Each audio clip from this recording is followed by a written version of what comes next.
तितली उड़ी उड़ चली, फूल ने कहा आजा मेरे पास। तितली कही मैं चली आकाश में, चली आकाश। हाय, हेलो मिंटी। तुम इतनी खुश क्यों हो?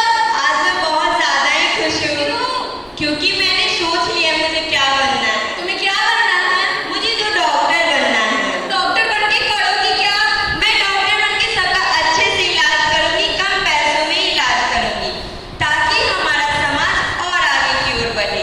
इसलिए आज मैं बहुत ज्यादा ही खुश हूँ। क्या तुम्हें लगता है कि तुम डॉक्टर बन सकती हो? हाँ। क्या तुमने अपने घर के आर्थिक स्थिति देखी है? पैर उतना ही फैलाओ जितना चादर हो, जरूरत से ज्यादा पैर मत फैलाओ। सपना वही देखो जो तुम कर सकती हो, जरूरत से ज्यादा सपना मत देखो। आई बड़ी डॉक्टर बनने वाली। ठीक है, बाय।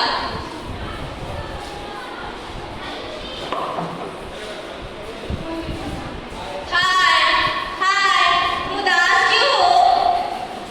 अरे तुम रो क्यों रही हो? मुझे बताओ। थोड़ी देर पहले मुझसे मिंटी मिली थी।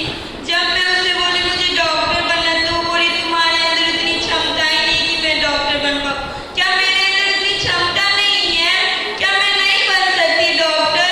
तुम्हारे अंदर है क्षमता, तुम बन सकती हो डॉक्टर। मैं कैसे मानूं कि मेरे अंदर क्षमता है? क्या तुम मुझे विश्वास दिला सकती हो? हाँ, मैं तुम्हें विश्वास दिला सकती हूँ। वो कैसे? मैं तुम्हें एक कहानी सुनाऊंगी जिससे तुम्हें विश्वास हो जाएगा। क्या सच में? हाँ, सच में। चलो मेरे साथ। किसी ने बड़े कमाल की बात कही है। जब हम चांद को देखते हैं तो भगवान की सुंदरता नजर आती है। जब हम सूरज को देखते हैं तो भगवान का तेज दिखता है। और जब हम आईने में खुद को देखते हैं तो भगवान की सबसे प्यारी रचना दिखाई देती है, यानी हम खुद। इसलिए खुद पे भरोसा करना सीखिए। सहृदय प्रणाम। इस मंच पे उपस्थित आदरणीय शिक्षकगण, मैं अंशु वर्ग 10वीं की छात्रा, राजकीयकृत उच्चतर माध्यमिक विद्यालय करताहां से।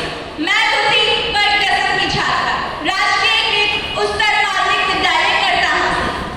आज हम दोनों आप सभी को एक कहानी सुनाने जा रहे हैं, जो कि एक साहसी डॉट डॉट की है। अरे डॉट डॉट है क्या?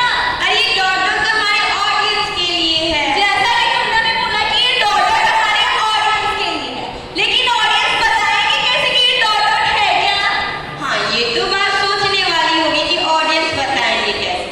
अच्छा रुको, मैं एक इन लोगों को हिंट्स देती हूँ, जिसके जरिए से बता सकते हैं कि आज हम दोनों इन सभी को किस साहसी जीव की कहानी सुनाने जा रहे हैं।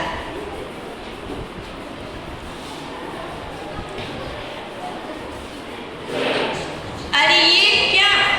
बारिश।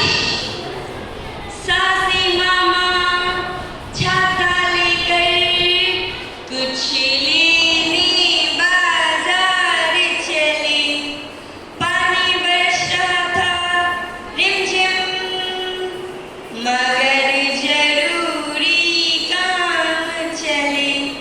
साहसी मामा छाता लेकर कुछ लेने बाजार चले। पानी बरस रहा था रिमझिम, मगर जरूरी काम चले। क्या अब आप लोग समझ गए हैं कि आज हम दोनों आप सभी को किस साहसी जीव की कहानी सुनाने जा रहे हैं? अभी भी नहीं समझे? नहीं? अच्छा रुकिए, एक और हिंट्स देती हूँ मैं आप सभी को। अरे ये क्या? बारिश। टर टर टर टर टर टर टर टर टर। अब तो आप लोग समझ ही गए होंगे कि आज हम दोनों आप सभी को किस साहसी जीव की कहानी सुनाने जा रहे हैं। किस साहसी जीव की कहानी सुनाने जा रहे हैं?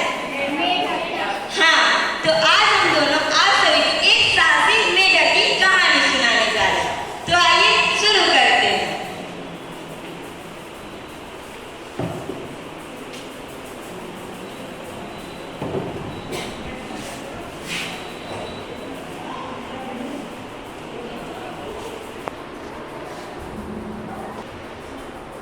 तो आइए शुरू करते हैं।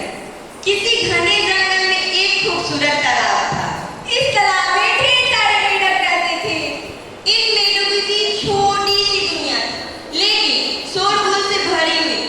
हर रोज कोई न कोई मुकाबला, कोई छलांग, यही उनकी जिंदगी थी। इन्हीं में से एक था छोटा सा मेंढक, नाम था गोलू।